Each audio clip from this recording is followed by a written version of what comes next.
माचिस पर कीमियाई मादा जलकर राख हो गया। यूं लगता है कि ये माचिस अब ख़त्म हो गई, लेकिन असल में जिन गैसों में ये तब्दील हुई वो कभी ख़त्म नहीं होंगी। आसमान की तरफ उठती हुई ये बिलाखिर फ़िज़ा का एक हिस्सा बन जाएंगी। वैसे तो इंसान सदियों से चीज़ें जलाता आया है, हर किस्म की चीज़, छोटी बड़ी, पूरे के पूरे जंगलात जल जाते थे और इससे फ़र्क भी कोई नहीं पड़ता था। लेकिन अब ये बात दुरुस्त नहीं है। इस वक्त ज़माना जदीद में हर लम्हा लाखों टन गैसें गाड़ियों से, फैक्ट्रियों से, दूसरे ज़राए से ऊपर उठकर फ़िज़ा को तेज़ी से बदल रही हैं। आज के प्रोग्राम में हम उन तब्दीलियों का जायज़ा लेंगे जो फ़िज़ाई साख की तब्दीली से पैदा हो रहे हैं। अब कुछ शवाहिद हमारे सामने मौजूद हैं कि दुनिया का अमूमी दर्जाए हरारत तेज़ी से बढ़ रहा है। गोया कि ग्लोबल वार्मिंग एक हकीकत बन गई है। इससे इंसान को तरह तरह के ख़तरात दरपेश हैं। ज़मीन निज़ाम शमसी का वाहिद ज़िंदा सैयारा है और ये उसकी फ़िज़ा ही है जो उसको ज़िंदा रखे हुए है। खला की बुलंदियों से हमें दो मुख्तलिफ नज़ारे दिखाई देते हैं। एक तरफ खला की लामहदूद, सर्द, स्याह और बेजान वुसअतें हैं। दूसरी तरफ हमारी ज़मीन है जहां ज़िंदगी अपनी तमाम तर खूबसूरतियों के साथ महवे सफ़र है। इन दो इंतहाई मुख्तलिफ किस्म की दुनियाओं के बीच एक बारीक खोल है जो मुख्तलिफ गैसों से बना है, और यही वो खोल है जो इन दो दुनियाओं को अलहदा करता है। ये हमारी फ़िज़ा है जिसकी मोटाई सिर्फ एक गेंद की बालाई तह जितनी है, लेकिन इस फ़िज़ाई तह के बहुत पतला होने के बावजूद हमारी ज़िंदगियां इसी की मरहून मिन्नत हैं। ये फ़िज़ा ही है जिसकी बदौलत हम सांस लेते हैं। बदलते हुए मौसम जैसे बादल, बरसात, बारिश, बहार और बर्फबारी सब इसी के मोहताज हैं। लेकिन ये फ़िज़ा हमेशा से नहीं थी। 4.5 अरब साल पहले जब ज़मीन बनी तो वो पिघले हुए मादे का गोला थी जो इतनी गर्म थी कि इसके गिर्द किसी किस्म की गैस जमा नहीं हो सकती थी। लेकिन जैसे जैसे ये ठंडी हुई, आतिशफिशा पहाड़ों से निकलने वाली गैसें इसके गिर्द फ़िज़ा की एक पतली तह बनाती चली गईं। इन गैसों में पानी के बुखारात, नाइट्रोजन और कार्बन डाइऑक्साइड की बड़ी मिक़दार शामिल थी। ज़मीन की इस फ़िज़ा को तब्दील होने में एक तवील अरसा लगा। इन तब्दीलियों से फ़िज़ा में कार्बन डाइऑक्साइड का तनासुब कम से कम होता चला गया। कुछ कार्बन डाइऑक्साइड ने ज़मीन की चट्टानों के साथ मिलकर मादनियात को जन्म दिया और कुछ कार्बन डाइऑक्साइड समंदरों में हल हो गई। जिंदगी का आगाज भी इन्हीं नीले पानियों में हुआ।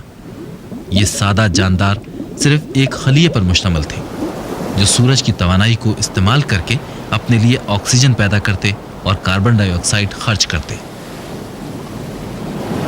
इस इर्तिकाई अमल के दूसरे मरहले में जिंदगी सादा जानदारों से पेचीदा जानदारों की तरफ सफर करने लगी। तकरीबन 570 मिलियन साल पहले फिजा और समंदरों में ऑक्सीजन इतनी थी कि समंदरी जानदार सांस ले सकें।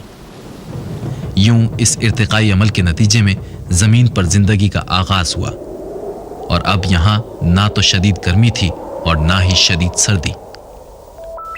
गुज़िश्ता 4.5 अरब साल से सूरज हरारत और रोशनी की शक्ल में अपनी तवानाई जमीन तक भेज रहा है।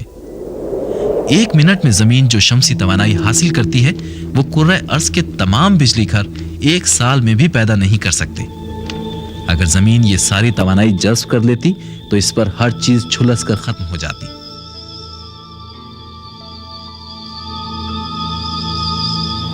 समंदरों का पानी उबलकर भाप में तब्दील हो जाता। खुशकिस्मती से ज्यादातर हरारत खला में वापस चली जाती है। दूसरी तरफ अगर तमाम की तमाम हरारत खला में वापस चली जाती तो जमीन बर्फ का एक बेजान तोदा होती। बज़ाहिर तो ये समझना बहुत मुश्किल है कि एक गैस जैसी बेज़रर चीज जिसको हम देख भी नहीं सकते जमीन को कैसे गर्म रख सकती है। लेकिन ये बात एक बड़ी आसान मिसाल से समझ में आ सकती है। फर्ज कीजिए कि आप एक ऐसे कमरे में हैं, باہر دھوپ ہے اور سورج کی شعاعیں بآسانی شیشے میں سے گزر کر اندر پہنچتی ہیں. اندر پہنچ کر یہ گرمی اور حرارت پیدا کرتی ہیں. مگر یہ گرمی اور حرارت ان شیشوں میں سے باہر نہیں نکل سکتی، چنانچہ کمرہ گرم ہونے لگتا ہے. اب بعض سرد ملکوں میں پھولوں اور پودوں کی کاشت کے لیے ایسے گھر بنائے جاتے ہیں جن کی دیواریں شیشے کی ہوتی ہیں. یہ گرین ہاؤس کہلاتے ہیں اور یہ گرین ہاؤس ایفیکٹ ہے جس عمل کے تحت سورج کی شعاؤں کو وہاں گرفتار یا قید کیا جاتا ہے. یہ گرین ہاؤس ایفیکٹ ہی ہے جو زمین کو گرم رکھے ہوئے ہے اور ہماری فضا میں شیشے کا کردار کاربن ڈائی آکسائڈ گیس انجام دیتی ہے. زمین کے گرد کاربن ڈائی آکسائڈ کا خول سورج سے آنے والی شعاؤں کو روکتا نہیں. جب یہ شعاعیں زمین پر پہنچتی ہیں تو ان میں سے کچھ جذب ہو جاتی ہیں اور باقی ماندہ خلا کو لوٹ جاتی ہیں. لیکن خلا کی طرف لوٹنے والی ان شعاؤں کو کاربن ڈائی آکسائڈ کا غلاف زمین کی طرف دوبارہ جانے پر مجبور کر دیتا ہے اور یوں زمین گرم رہتی ہے. پہلے آب و ہوا کی تبدیلیاں قدرتی عمل کا ایک حصہ ہوتی تھیں. بعض گرین ہاؤس گیسیں ایسی ہیں جو فضا میں قدرتی عمل سے پیدا ہوتی ہیں. ان میں کاربن ڈائی آکسائڈ بھی شامل ہے. لیکن جوں آبادی میں اضافہ ہوا، صنعتی اور زرعی انقلاب آئے تو انسان نے اپنے رہن سہن کے طور طریقوں کو بھی بدلا، جس کا اثر ظاہر ہے آب و ہوا پر بھی پڑا. دراصل انسانی سرگرمیوں نے قدرتی طور پر پیدا ہونے والی گیسوں کی مقدار کو بڑھانا شروع کر دیا. اگرچہ گاڑیوں اور کارخانوں سے کئی مختلف قسم کی گیسیں نکلتی ہیں، لیکن کاربن ڈائی آکسائڈ کی مقدار سب سے زیادہ ہوتی ہے. کرۂ ارض کے عمومی درجہ حرارت کو بڑھانے یا گلوبل وارمنگ میں اس گرین ہاؤس گیس کا سب سے بڑا ہاتھ ہے، جس کے اثرات کی زد میں پاکستان بھی ہے. عالمی سطح پر درجہ حرارت کے بڑھنے سے پاکستان پر بھی کچھ دور رس قسم کے اثرات مرتب ہوں گے، جن کا ہمیں ابھی سے سوچنا چاہیے، خیال کرنا چاہیے اور تیاری کرنی چاہیے. گندم کے پیداوار کے علاقے جو ہیں ان میں کمی ہو سکتی ہے اور یہ بھی اس کا بھی امکان ہے کہ یہ جو گندم کی پیداوار ہے یہ ایسے علاقوں میں منتقل ہمیں کرنی پڑے جہاں پر موسم نسبتاً بہتر ہو، جیسے پہاڑی علاقے ہیں. اسی طرح سے چاول کی پیداوار ہے جس کا دار و مدار بارش اور بارش کے وقت پر ہے، اس میں بھی تبدیلی آئے گی اور چاول کی پیداوار میں کمی کے امکانات ہو سکتے ہیں. کاربن ڈائی آکسائڈ کے علاوہ اور بھی گیسیں ہیں جو فضا کے غلاف کی موٹائی بڑھا کر زمین کو خطرناک حد تک گرم کر رہی ہیں. میتھین ایک ایسی ہی گیس ہے. جب مویشی اپنی خوراک ہضم کرتے ہیں تو اس سے میتھین گیس بنتی ہے. ایک بھینس ایک سال میں 55 کلو گرام میتھین پیدا کرتی ہے. زیر آب چاول بھی ایک کیمیائی تعامل کے ذریعے میتھین خارج کرتے ہیں. ہر گیس کی فضا میں حرارت جذب کرنے کی صلاحیت مختلف ہوتی ہے. میتھین کاربن ڈائی آکسائڈ کے مقابلے میں 21 گنا زیادہ حرارت جذب کرتی ہے، یعنی اس لحاظ سے یہ 21 گنا زیادہ نقصان دہ ہے.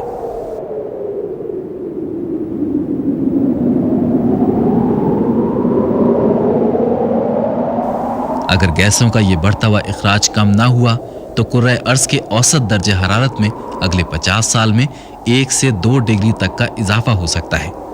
سائنسدانوں کا خیال ہے کہ پاکستان میں ہونے والی حالیہ موسمی تبدیلیاں شاید گلوبل وارمنگ کا ایک نتیجہ ہیں. مثال کے طور پر بلوچستان جیسے خشک علاقے جہاں زراعت اور مویشیوں کی بقا کا دار و مدار بارش پر ہے، خاص طور پر متاثر ہوئے ہیں. بنجر زمینیں، اناج کی کمی، پیاس اور قحط کے مارے ہوئے لوگ اور جانور عالمی موسمی تبدیلیوں کے اثرات کا نشانہ بن جانے پر مجبور ہیں. ہماری فضا کی کوئی جغرافیائی حدود نہیں ہے، لہٰذا ایک طرف کی انسانی سرگرمیاں پورے کرۂ ارض کو اپنی لپیٹ میں لیے ہوئے ہیں. سورج کی گرمی سمندروں کے پانی کو بخارات میں تبدیل کرتی ہے، اس سے پھر بادل بنتے ہیں اور بارش ہوتی ہے. یہی گرمی طوفانوں کو جنم دیتی ہے. اب چونکہ دنیا گول ہے اس لیے سورج کی گرمی کہیں پر کم اور کہیں پر زیادہ پڑتی ہے. گرم ہوا ہلکی ہوتی ہے لہٰذا وہ اوپر اٹھتی ہے اور گرم علاقے کے اوپر ہوا کا دباؤ نسبتاً کم ہوتا ہے. اس کے بعد گرد و نواح سے ہوائیں اس کی طرف تیزی سے دوڑتی ہیں۔ یوں سورج سے ملنے والی توانائی ہواؤں کو حرکت دیتی ہے۔ بعض اوقات یہ توانائی شدید طوفان پیدا کرنے میں خرچ ہوتی ہے۔ گرج، چمک اور بارش اسی کا نتیجہ ہیں۔ یہ طوفان اس وقت پیدا ہوتے ہیں جب اوپر اٹھنے والی تیز ہوائیں گرم اور نم ہوا کو فضا کی بالائی تہہ تک پہنچاتی ہیں۔ جب یہ ہوا اچانک ٹھنڈی ہوتی ہے تو ایک شدید طوفان جنم لیتا ہے جس سے تباہ کن سیلاب آتے ہیں۔ بعض دفعہ ہوائیں ایک بھنور جیسی کیفیت اختیار کر لیتی ہیں۔ جب ان کی رفتار 75 میل فی گھنٹہ سے تجاوز کر جاتی ہے تو ہم اسے سائیکلون یا گردابی طوفان کہتے ہیں۔ گردابی طوفان کی ابتدا سمندر کے اوپر ہوتی ہے۔ اس کے مرکز میں ہوا کا دباؤ کم ہوتا ہے اور اطراف میں زیادہ۔ سمندر کے گرم پانی سے توانائی حاصل کرتے کرتے ہواؤں کی رفتار تیز سے تیز تر ہوتی جاتی ہے اور یہ گرداب جہاں جہاں سفر کرتا ہے وہاں تیز آندھیاں چلتی ہیں، بارش اور اولے برستے ہیں۔ آج جدید کمپیوٹرز کے استعمال سے ہم حرکت کرنے والی ہواؤں کی رفتار، درجہ حرارت اور ان میں موجود نمی کا تفصیلی نقشہ تیار کر سکتے ہیں۔ یوں ہم جان سکتے ہیں کہ ایک طوفان کس طرح جنم لیتا ہے، اپنے انتہا تک کیسے پہنچتا ہے اور پھر آخر کیوں ختم ہو جاتا ہے۔ آج کمپیوٹرز اور سیٹلائٹس کی مدد سے ہم کسی حد تک طوفانوں کی آمد کی پیشن گوئی کر سکتے ہیں، اور ہم یہ بھی اندازہ لگا سکتے ہیں کہ گلوبل وارمنگ کے ہوتے ہوئے طوفانوں کی شدت اور ان کی تعداد کے اوپر کیا اثر پڑے گا۔ اب زیادہ گرمی پڑنے سے ہوائیں زیادہ تیزی سے حرکت کرتی ہیں، چنانچہ ہم نہایت وثوق کے ساتھ یہ کہہ سکتے ہیں کہ آنے والے وقتوں میں طوفانوں کی تعداد اور ان کی شدت دونوں بڑھیں گی۔ ہمیں یہ نہیں پتا کہ یہ کہاں اور کس وقت آئیں گے، البتہ اس میں شک نہیں کہ دنیا کے ساحلی علاقے سب سے زیادہ متاثر ہوں گے۔ دنیا کے شدید ترین طوفان ساحلی علاقوں پر آتے ہیں، چنانچہ گلوبل وارمنگ کے نتیجے میں انہی علاقوں کو سب سے زیادہ خطرہ لاحق ہے۔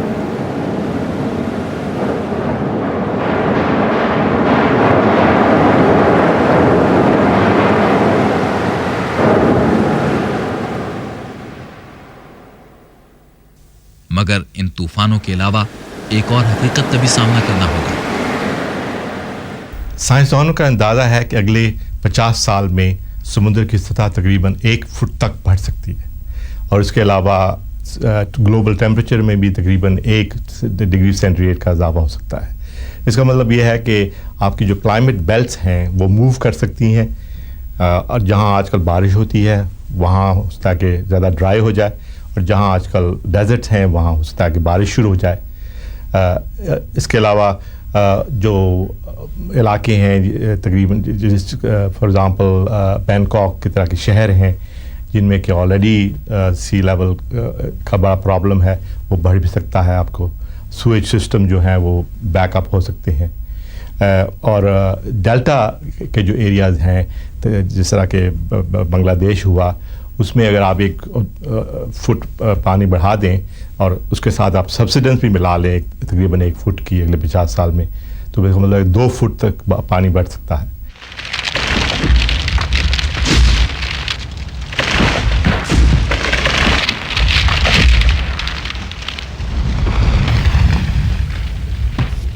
سمندروں کی سطح میں اضافے کی وجہ برفانی تودوں اور گلیشیئر کا پگھلنا ہے۔ ہر سال موسم سرما کی برف باری برفانی تودوں اور گلیشیئر کی جسامت میں اضافہ کرتی ہے، اور ہر موسم گرما میں وہ تھوڑا پگھلتے ہیں، یوں دریاؤں اور سمندروں میں پانی چھوڑتے ہیں۔ اگر زمین زیادہ گرم ہو گئی تو ان کے پگھلنے کی رفتار بڑھ جائے گی۔ سن 1999 میں براعظم انٹارکٹیکا میں ایک بہت بڑا برفانی تودا ٹوٹ گیا جس کا رقبہ تقریباً صوبہ سندھ کے برابر تھا۔ اگرچہ براعظم انٹارکٹیکا بہت سرد ہے، لیکن وہاں سال بھر میں صرف 1 انچ برف پڑتی ہے، لہٰذا سائنسدانوں کا خیال ہے کہ برفانی تودے کے ٹوٹنے سے جو برف کا نقصان ہوا ہے وہ آئندہ 1 صدی میں پورا ہو سکے گا۔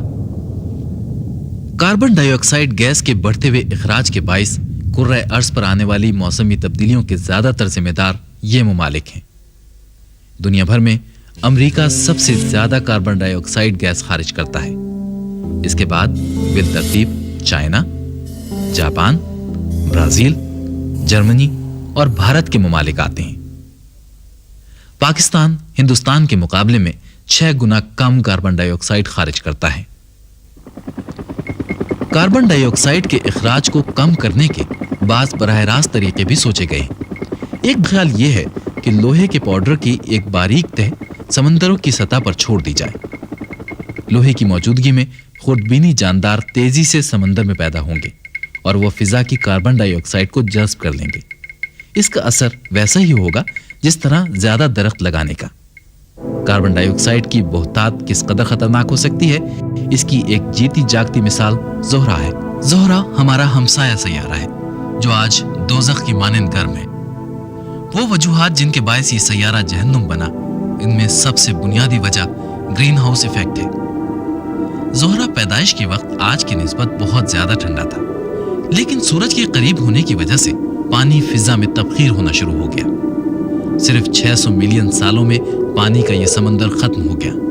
आज ज़ोहरा को कार्बन डाइऑक्साइड का एक मोटा गिलाफ ढांपे हुए है जो सूरज की शुआओं को वापस जाने से रोकता है। सैयारे का दर्जे हरारत 462 डिग्री सेंटीग्रेड है, जिससे चट्टानें गर्म सुर्ख हो जाती हैं। झुलसा देने वाली हवाएं इसकी सतह पर निहायत तुंदी से चलती हैं। आज वीनस पर किसी किस्म की जिंदगी मौजूद नहीं है और ना ही माजी में कभी थी। लेकिन अगर हम ये थोड़ी देर के लिए फर्ज कर लें कि अब से बहुत पहले वहां पर कोई जी शऊर जानदार बसते थे, तो यकीनन वो बहुत जल्द ये जान चुके होते कि उनकी बका का दारोमदार वहां पर कार्बन डाइऑक्साइड को कंट्रोल करने के ऊपर है। और अगर वो वाकई ज़हीन होते तो कभी वो ऐसी गलती ना करते जैसी हम ज़मीन के ऊपर रहते हुए कर रहे हैं। हम ज़मीन का अंजाम जानते हुए भी उससे बिल्कुल अनजान हैं। मगर ज़मीन को सिर्फ कार्बन डाइऑक्साइड से ख़तरा नहीं, हमें हाल ही में अंदाज़ा हुआ है कि कुछ ऐसे ख़तरात हैं जिनका ताल्लुक़ सूरज के साथ है। सूरज ज़िंदगी का यकीनन मंबा तो है, लेकिन इसको ख़त्म करने का भी पूरा सामान रखता है। सूरज से मुख्तलिफ किस्म की शुआएं निकलती हैं। इनमें से बाज़ को हम देख सकते हैं, मगर कुछ शुआएं ऐसी भी हैं जो हमें बज़ाहिर तो नज़र नहीं आती, लेकिन इनकी मौजूदगी के असरात का मुशाहिदा मुमकिन है। अल्ट्रा वायलेट शुआओं का शुमार इन्हीं में होता है। ये शुआएं तमाम जानदारों के लिए खतरनाक हैं। इन शुआओं की तापकारी से जिल्द का सरतान या स्किन कैंसर का मर्ज लाहक हो सकता है। इसी तरह आंखों में मोतिया उतरने की बीमारी भी पैदा करती हैं। खुशकिस्मती से हमारी फिजा की बालाई तह में ऐसे मॉलिक्यूल्स मौजूद हैं जो हमें अल्ट्रा वायलेट शुआओं के इंतहाई मुज़िर असरात से बचाते हैं। ये मॉलिक्यूल्स ओजोन के हैं। इनकी तादाद बहुत ही कम है। गैस के 1 लाख मॉलिक्यूल्स में से सिर्फ 10 मॉलिक्यूल ओजोन के होते हैं, लेकिन ये थोड़े से मॉलिक्यूल्स मिलकर एक पतली सी हिफाजती चादर बनाते हैं जिसे ओजोन लेयर कहा जाता है। ओजोन का बनना और टूटना एक कुदरती अमल है जो फिजा की बालाई तह में हर वक्त होता रहता है। लेकिन गुज़श्ता कुछ सालों से इंसान की बढ़ती हुई सनती सरगर्मियों ने इस कुदरती तवाज़ुन को बिगाड़ दिया है। CFC नामी गैस का शुमार ऐसे सनती मुरक्कबात में होता है जो फिजा की बालाई तह पर पहुंचकर ओजोन की इस पतली चादर को नुकसान पहुंचा रहे हैं। CFC फैक्ट्रियों में इस्तेमाल होने वाला एक केमिकल है जो रेफ्रिजरेशन, एयर कंडीशनिंग और स्प्रे वगैरह की तैयारी में इस्तेमाल होता है। फिजा की बालाई तह पर CFC के मॉलिक्यूल सूरज से आने वाली तापकार शुआओं से टूटकर अलहदा हो जाते हैं। यह कीमियाई अमल ओजोन की चादर को बारीक से बारीक तर कर रहा है। क्लोरीन के एटम CFC से अलहदा होकर ओजोन के मॉलिक्यूल्स को तबाह करने के लिए तैयार हैं।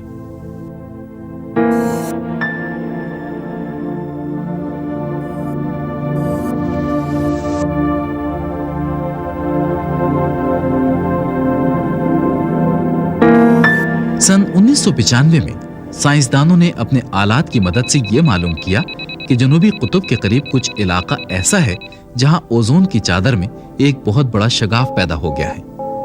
ये शगाफ ओजोन होल कहलाता है, जो वक्त गुजरने के साथ साथ बढ़ रहा है। ये सच है कि ठीक तौर पे कोई ये शुमार नहीं कर सकता कि आने वाली दिहाइयों में ग्लोबल वार्मिंग किस रफ्तार से बढ़ेगी, दर्जाए हरारत में कितना इजाफा होगा, बर्फ़ कितनी पिघलेगी, बादो बारां में क्या क्या असरात मुरतब होंगे, वगैरह वगैरह। लेकिन एक बात हम यकीन से कह सकते हैं, आने वाला वक्त अपने साथ तरह तरह के ख़तरात लाएगा। कुर्रा अर्ज़ पर बदलते हुए मौसम हमें ये तंबीह दे रहे हैं कि दुनिया के एक कोने में जो कुछ होता है उसके असरात पूरी दुनिया में फैल जाते हैं। मसलन अफ्रीका में एक जलता हुआ जंगल सिर्फ अफ्रीकियों ही को नहीं मुतासिर करता, और ना ही अमेरिका में चलने वाली गाड़ियां सिर्फ वहाँ की हवा आलूदा करती हैं। हत्ता कि पाकिस्तान का एक मिस्कीन किसान भी अपनी गायों और भैंसों से ग्लोबल वार्मिंग में अपना हिस्सा डाल रहा है। तारीख में पहली बार हम एक ऐसे मसले से दोचार हुए हैं जो हकीकतन आलमगीर है, जिसकी कोई जोग्राफियाई हुदूद नहीं है। इसके लिए, इससे निपटने के लिए हमें एक नई सोच, एक नए शऊर की ज़रूरत है। बजाय इसके कि हम अपने आप को इस मुल्क या उस मुल्क का शहरी समझें, अब हमें यह तस्लीम करना होगा कि हमारी असल शहरियत कुर्राए अर्ज़ की है, और इस कुर्रे को बचाना, इस ज़मीन को बचाना हमारा अवलीन फरीज़ा बनता है।